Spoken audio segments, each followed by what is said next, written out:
پر جو خدا ہے اس سے میری یہی دعا ہے. بولو استغفر اللہ، نعوذ باللہ.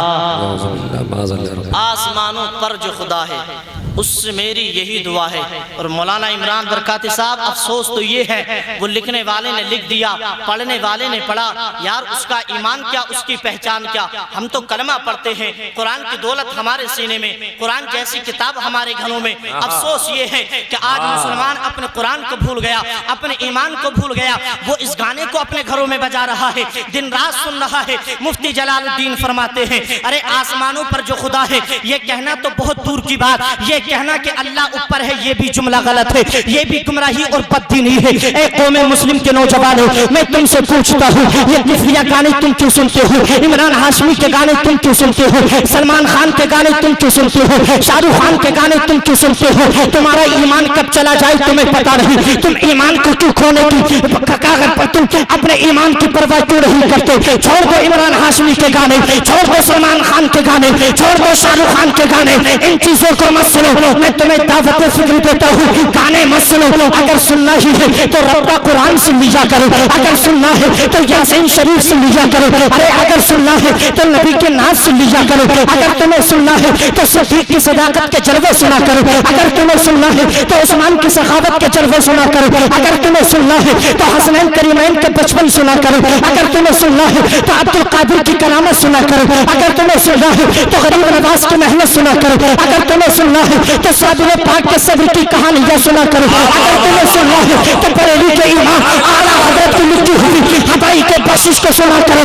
اگر تمہیں سننا ہے تو مفتی اعظم کا تقویٰ سنا کرو. اگر تمہیں سننا ہے حجت الاسلام کے حجت بنا کرو. او لوگوں گانے مت سنا کرو. کہہ دو گانے والے سے، بتا دو گانا سننے والے کو اب گانا نہیں سنیں گے، اب گانا نہیں سنیں گے، اب تو نعت نبی سنا کریں گے، اب آذان سنا کریں گے، رب کا فرمان سنا کریں گے. اور عشاء کی نماز پڑھ کر کے بستر پہ لیٹ کر کے یہ اعلان کر دو اب دنیا کے چکر میں نہیں پڑنا، اب تو میں یار یہ بن چکا ہوں میں سو جاؤں یا مصطفیٰ کہتے کہتے کھلے آنکھ صلی آیا کہتے کہتے سبحان اللہ، سو جاؤں یا مصطفیٰ کہتے کہتے سبحان اللہ، صلی آیا کہتے کہتے. سبحان اللہ. بولو گانا سنو گے؟ نہیں بولو نہیں. اور سننا ہی نہیں گانا گائیں گے بھی نہیں. بولو انشاءاللہ، زور سے بولو انشاءاللہ. گانا نہیں گائیں گے پھر کیا گاؤ گے؟ جب دل کرے گا تو کیا گاؤ گے؟ تو تمہارے بریلی کے امام سیدی سرکار اعلیٰ حضرت نے عشق نبی کا وہ ذخیرہ تمہیں دے دیا ہے. جب جب تمہارا کچھ گانے کے لیے دل چاہے تو گانے مت گاؤ، دنیا والوں کے گیت مت گاؤ. اگر تمہیں گانا ہی ہے، کچھ تمہیں پڑھنا ہی ہے تو عشق مستی میں جھوم کر کے یوں پڑھا کرو. مصطفیٰ جان رحمت پہ لاکھوں سلام، شمع بز میں ہدایت پہ لاکھوں سلام، شہر یار علم تاجدار حرم، نو بہار شفاعت پہ لاکھوں سلام. اگر تمہیں پڑھنا ہی ہے تو یوں پڑھا کرو. وہ کمال حسن حضور ہے کہ کمال نقص جہاں نہیں، یہی پھول خارے سے دور ہے، یہی شمع ہے کہ دعا نہیں. اور سن لیجو جب تم نعت نبی پڑھو گے، مصطفیٰ کے نعت گنگناؤ گے تو پھر تم جب دنیا سے جاؤ گے تو جنت کے دروازے پہ کھڑے ہو کر کے یہ اعلان کر سکتے ہو تجھ سے اور جنت سے کیا مطلب، وہاں بھی دور ہو ہم رسول اللہ کے، جنت رسول اللہ کی. سبحان اللہ، سبحان اللہ. نعرہ تکبیر، نعرہ رسالت، جشن دستار بندی، مسلک اعلیٰ حضرت حضرت علامہ ارشاد رضا صاحب قبلہ قادری. نعرہ تکبیر. سبحان اللہ، سبحان اللہ. بولیں سبحان اللہ. اور جی لگا کے بولیں یا رسول اللہ. یا رسول اللہ. اپنے رب کا خوف دل میں لاؤ سنیو، اپنے رب سے ڈرو. میرا رب کہتا ہے خافونی ان کنتم مومنین، مجھ سے ڈرو، اپنے دل کو خشیت الہی کا گھر بناؤ اگر تم مومن ہو، اگر ایمان والے ہو تو اپنے رب سے ڈرا کرو. اس لیے کہ جو رب سے ڈرتا ہے اللہ اس کو دنیا میں بھی بلند کر دیتا ہے اور آخرت میں بھی سرخرویاں عطا فرماتا ہے، سرخرویاں عطا فرماتا ہے. اس لیے اپنے رب سے ڈرا کرو، اپنے رب کا خوف دل میں لاؤ. آج لوگ تمہاری ہر شریعت والی بات پر دخل اندازی کر رہے ہیں. کیوں؟ کیونکہ آج ہم نے خود اپنی شریعت کو بھلا دیا. اپنے اسلام کو بھلا دیا، اللہ ہم نے شریعت مصطفیٰ کو پس پشت ڈال دیا ہے۔ نہیں سنا آپ نے؟ مولانا عمران برکاتی نے بھی آپ کو بتایا، کیا کہا اس نے کہ 26 آیتوں کو کلام مقدس کی نکال دو۔ کتنی آیتیں؟ 26 آیتوں کا اس نے انکار کیا، حالانکہ میرا رب کہتا ہے ذالک الکتاب لا ریب فیہ، تو آیتیں نکالنے کی بات کرتا ہے، یہ قرآن تو وہ ہے جس کے ایک زبر اور زیر کے اندر آپ شک بھی نہیں کر سکتے ہو۔ بے شک بے شک بے آپ شک۔ ادھر دیکھیں، ادھر ذہن نہ لگائیں، وہ بالکل انتشار نہ کریں، جو آ رہا ہے اس کو آنے دیں، باقی اپنا دل و دماغ ادھر لگائیں، محبت سے بولیں سبحان اللہ۔ ہاتھوں کو اٹھائیں، ہاتھوں کو اٹھائیں، جی لگا کے بولیں یا رسول اللہ، اور لہت کے بولیں یا رسول اللہ۔ 26 آیتیں، اور میرا رب کہتا ہے 26 آیتوں تو دور کی بات، اس کے زیر و زبر میں شک بھی نہیں کر سکتے ہو۔ جب کلام مقدس نازل ہوا اور اللہ کے رسول صلی اللہ تعالیٰ علیہ وسلم نے 40 سال کی عمر مبارک کے بعد مکہ کی دھرتی پر کھڑے ہو کر کے کلام مقدس کی تلاوت کی اور کلام پاک لوگوں کو سنایا، اور میرے سرکار نے فرمایا لوگوں یہ اللہ کا کلام ہے، یہ خدا کی کتاب ہے، تو لوگوں نے کہا یہ آپ کا کلام ہے، یہ خدا کا کلام نہیں ہے، یہ آپ کی شاعری ہے، یہ خدا کا کلام نہیں ہے۔ لوگوں نے اس کو خدا کا کلام ماننے سے انکار کر دیا، کتاب اللہ ماننے سے انکار کر دیا۔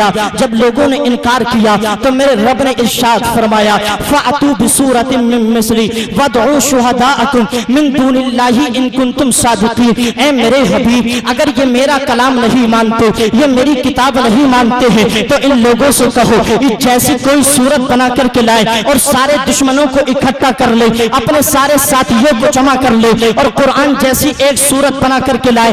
اگر سچے ہو اے میرے سنی بھائیوں، راتوں بھر جاگتے، دن بھر کوشش کرتے قرآن جیسی ایک صورت بنانے کی، قرآن جیسی ایک آیت بنانے کی، لیکن میرے بھائی قرآن جیسی صورت تو تب بناتے، قرآن جیسی آیت تو تب بناتے جب وہ کسی بندے کا کلام ہوتا، جب وہ کسی بشر کا کلام ہوتا، جب وہ کسی مخلوق کا کلام ہوتا۔ وہ کلام کسی بندے کا نہیں، وہ کلام کسی بشر کا نہیں، وہ کلام مخلوق کا نہیں تھا، بلکہ وہ کلام اس رب کا تھا جس رب نے، جس اللہ نے پوری کائنات کو کن کہہ کر کے پیدا فرما دیا تھا۔ اللہ اللہ اللہ۔ وہ کلام بندے کا نہیں بلکہ خدا کا تھا۔ کہا آیت بنائیے، جیسے جڑ گئے، رات بھر دن بھر کوشش کرتے قرآن جیسی ایک آیت بنانے کی، قرآن جیسی ایک سورت بنانے کی، لیکن آیت نہ بنا سکے، مجبور ہو گئے۔ اور ڈوبتا کیا نہ کرتا، ڈوبتا کیا نہ کرتا، جب آیت نہ بنا سکے، سورت نہ بنا سکے، تو ابو جہل سے کسی نے کہا ابو جہل اب تو ہار جائیں گے، اب تو اپنا مذہب جھوٹا ثابت ہو جائے گا، اور محمد ابن عبداللہ اپنے مذہب کو سچا ثابت کرنے میں کامیاب ہو جائیں گے، اب کیا کیا جائے؟ تو ابو جہل نے اس وقت کہا تھا لوگوں گھبراتے کیوں ہو، اگر قرآن جیسی ہم آیت نہیں بنا سکتے ہیں، قرآن جیسی سورت ہم نہیں لا سکتے ہیں، تو قرآن کو صفحے ہستی سے تو مٹا سکتے ہیں۔ اللہ اکبر اللہ اکبر۔ قرآن کو صفحے ہستی سے تو مٹا سکتے ہیں، نبی کو تو مٹا سکتے ہیں۔ اللہ اکبر۔ اس سے کیا پتا چلا؟ پتا یہ چلا یہ قرآن کو مٹانے کی بات ہے، یہ پیغمبر اسلام کو مٹانے کی بات ہے، آج کوئی نئی نہیں ہے، بلکہ 1450 سال پہلے یہ مکہ میں بھی ہوئی تھی۔ مکہ والے بھی اس طرح کی باتیں کرتے تھے، جیسی باتیں وسیم رضوی نے کی ہے، جیسی باتیں اسلام تی نے کی ہے۔ ابو جہل نے جب اتنا کہا ہم قرآن تو نہیں بنا سکتے، لیکن قرآن جیسی آیت نہیں بنا سکتے، تو قرآن کو ہم مٹا سکتے ہیں، پیغمبر اسلام کو ہم مٹا سکتے ہیں۔ اب مکہ کی دھرتی پر ابو جہل نے اعلان کر دیا اے مکہ والوں میرا ساتھ دو، ہم اسلام کو مٹائیں گے، اسلام کے ماننے والوں کو مٹا دیں گے، اس کا نام و نشان مٹا دیں گے۔ اللہ اکبر۔ جب اعلان ہو گیا تو امیہ نے بڑھ کر کے کہا ابو جہل چلو میں تمہارے ساتھ ہوں، امیہ نے کہا میں تمہارے ساتھ ہوں، شیبہ نے کہا میں تمہارے ساتھ ہوں۔ اب مکہ کے یہ کافر میدان جنگ میں نکلے ہیں اسلام کو مٹانے کے لیے، قرآن کو مٹانے کے لیے۔ لیے ابو جہل کا ارادہ ہے قرآن کو مٹانے کا، امیہ چاہتا ہے قرآن کو مٹانے کو، شیبہ چاہتا ہے قرآن کو مٹانے کو۔ اب یہ مکہ کے کافر مکہ کی دھرتی پر نکلے ہیں اسلام کو مٹانے کے لیے، پیغمبر اسلام کو مٹانے کے لیے، لیکن وہی سامنے سے حضرت ابو بکر صدیق آ جاتے ہیں، حضرت عثمان ذو النورین آ جاتے ہیں، حضرت علی شیر خدا آ جاتے ہیں، حضرت بلال حبشی آ جاتے ہیں، حضرت عبید بن جراح آ جاتے ہیں، اور حضرت ابو بکر نے ابو جہل کی آنکھوں میں آنکھ ڈال کر کے کہا، اے ابو جہل سن لے، تو اسلام کو مٹانے کی بات کرتا ہے، تو قرآن کو مٹانے کی بات کرتا ہے، اے ابو جہل سن لے، میں اپنی جان تو دے دوں گا لیکن قرآن کو نہ مٹنے دوں گا۔ حضرت عثمان نے کہا تھا میں اپنا خاندان دے دوں گا لیکن اسلام کو نہ مٹنے دوں گا۔ بلال حبشی نے کہا تھا میں سب کچھ قربان کر دوں گا لیکن اسلام نہ مٹنے دوں گا۔ نبی کے غلاموں نے کلمہ پڑھنے والوں نے یہ اعلان کر دیا، او ابو جہل سن لے، او امیہ سن لے، او شیبہ سن لے، او عتبہ سن لے، تو قرآن کو مٹانے کی باتیں کرتا ہے، نبی کو مٹانے کی باتیں کرتا ہے، ہم سب کچھ قربان کر دیں گے لیکن نبی کو نہ مٹنے دیں گے۔ گویا کہ 1400 سال پہلے نبی کے غلاموں نے کہہ دیا مٹ گئے مٹتے ہیں، مٹ جائیں گے آقا تیرے، نہ مٹا ہے نہ مٹے گا کبھی چرچا تیرا۔ سبحان اللہ سبحان اللہ سبحان نہ اللہ، مٹا ہے نہ مٹے گا کبھی چرچا تیرا۔ واہ واہ واہ، نہیں مٹے گا اسلام، نہ مٹے گا قرآن، کچھ نہیں مٹ سکتا، اس لیے کہ رب نے کہہ دیا اِنَّا نَحْنُ نَزَّلْنَا الذِّكْرَ وَإِنَّا لَهُ لَحَافِظُونَ، قرآن ہم نے نازل کیا اور ہم ہی اس کی حفاظت کرنے والے ہیں۔ بریلہ شریف میں رہتے ہو، اعلیٰ حضرت کا مزار آپ کے قریب ہے، مجھے بتاؤ ایک گاؤں کا پردھان اگر کچھ بنائے تو اسے علاقے کا بدایت مٹا سکتا ہے؟ بولو مٹا سکتا ہے کہ نہیں؟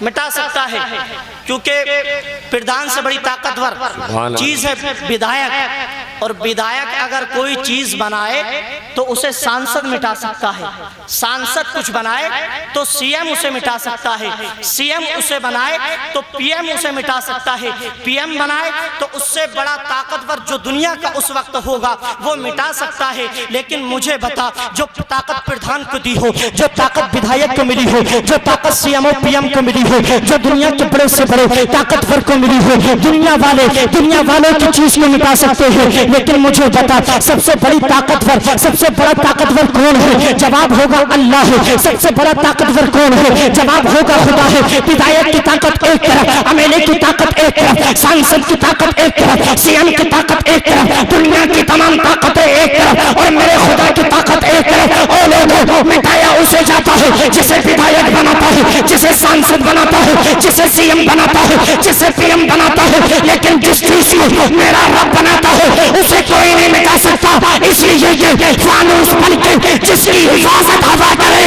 وہ شمع کیا بجھے جسے روشن خدا کرے۔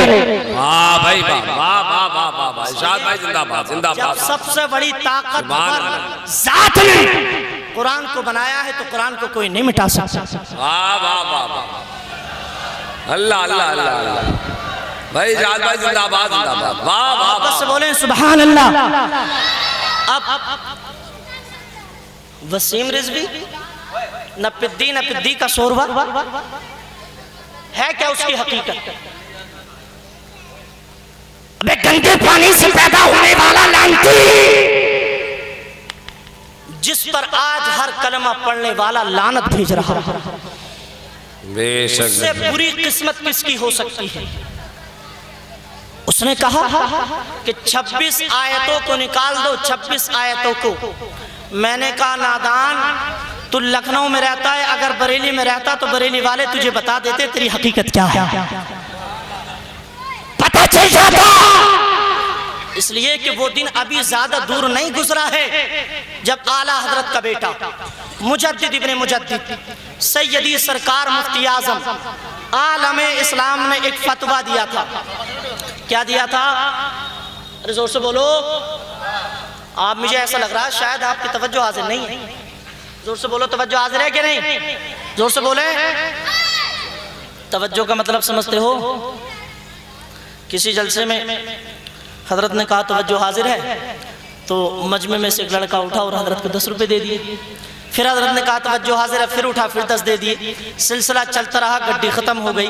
حضرت نے پھر کہا توجہ حاضر ہے، تو کہنے لگا حضرت توجہ تو ختم ہو چکی ہے۔ سمجھ رہے ہیں آپ؟ لیکن یہاں ایسی توجہ نہیں، یہاں تو عشق نبی کی توجہ چاہیے ہے۔ آپ کے حاضر تو محبت سے بولیں سبحان اللہ، اور جی لگا کے بولیں یا رسول اللہ۔